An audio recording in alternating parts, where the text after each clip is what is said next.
পৰিস্থিতিৰ ওপৰত লক্ষ্য ৰাখি কেন্দ্ৰকোনা কেন্দ্ৰীয় বহাগী উৎসৱ আৰু ৰূপজ্যোতি সংঘই যিটো সিদ্ধান্ত লৈছোঁ, এই সিদ্ধান্তটো আমি ৰাইজৰ জ্ঞাতাৰ্থে জনাইছোঁ যে গৰিমা সমৃদ্ধ কেন্দ্ৰকোনা কেন্দ্ৰীয় বহাগী উৎসৱ উদযাপন সমিতিৰ তৰফৰ পৰা গভীৰ দুখ আৰু দায়িত্ববোধৰ সৈতে সদৰি কৰা হৈছে যে আজিৰে পৰা দুদিনীয়া কাৰ্যসূচীৰে 9 আৰু 10 মে 2025 অনুষ্ঠিত হ'বলগীয়া 42তম কেন্দ্ৰকোনা কেন্দ্ৰীয় বিহু উৎসৱখন ভাৰত পাকিস্তানৰ সীমান্তত সৃষ্টি হোৱা যুদ্ধৰ পৰিৱেশ আৰু জাতীয় সুৰক্ষা আৰু স্থিতিশীলতাৰ ক্ষেত্ৰত উদ্ভৱ হোৱা সংকটজনক পৰিস্থিতিৰ প্ৰতি লক্ষ্য ৰাখি অনিৰ্দিষ্টকাললৈ স্থগিত ৰখা হৈছে। দেশৰ সাম্প্ৰতিক পৰিস্থিতিত জনসমাগম আৰু উল্লাসৰ যিকোনো কাৰ্যসূচী নৈতিক তথা সামাজিক দৃষ্টিৰে অনুচিত বুলি গণ্য কৰি এই সিদ্ধান্ত লোৱা হৈছে। আমাৰ এই সিদ্ধান্তক সমৰ্থন জনাই দেশৰ প্ৰতি দায়িত্বশীল ভূমিকা গ্ৰহণ কৰি সহানুভূতিশীল হোৱাৰ বাবে অঞ্চলবাসী ৰাইজ আৰু শুভানুধ্যায়ীসকলক অনুৰোধ জনালোঁ। যিটো বৰ্তমান দেশৰ সাম্প্ৰতিক পৰিস্থিতি, ভাৰত আৰু পাকিস্তানৰ মাজত যিটো সংঘৰ্ষ, এই সংঘৰ্ষৰ প্ৰতি লক্ষ্য ৰাখি আৰু আমাৰ অসম চৰকাৰৰ মাননীয় মুখ্যমন্ত্ৰীয়ে দিয়া নিৰ্দেশনাৰ প্ৰতি লক্ষ্য স্থানলৈকে বহুকেইটা বিহু দল, বহুকেইগৰাকী আমন্ত্ৰিত শিল্পীক আমি আমন্ত্ৰণ জনাইছিলোঁ। চৰকাৰে যি আমালৈ আহ্বান জনাইছে আৰু সেই আহ্বানৰ প্ৰতি আমি যি সিদ্ধান্ত লৈছোঁ যে আমাৰ এই সিদ্ধান্তক যাতে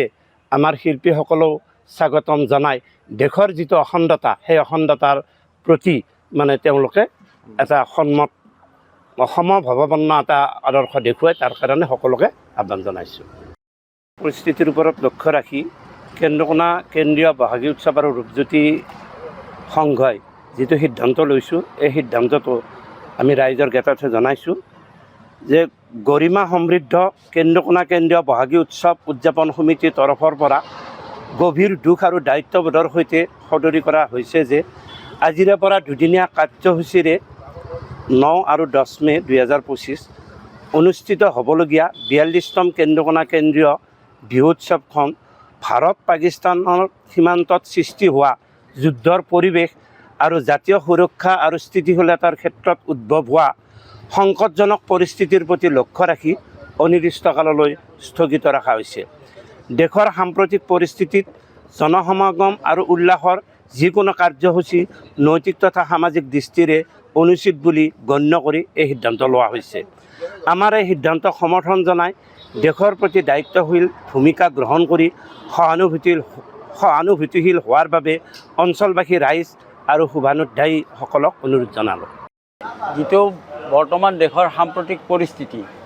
ভাৰত আৰু পাকিস্তানৰ মাজত যিটো সংঘৰ্ষ, এই সংঘৰ্ষৰ প্ৰতি লক্ষ্য ৰাখি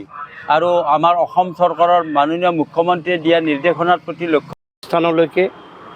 বহুকেইটা বিহু দল, বহুকেইগৰাকী আমন্ত্ৰিত শিল্পীক আমি আমন্ত্ৰণ জনাইছিলোঁ।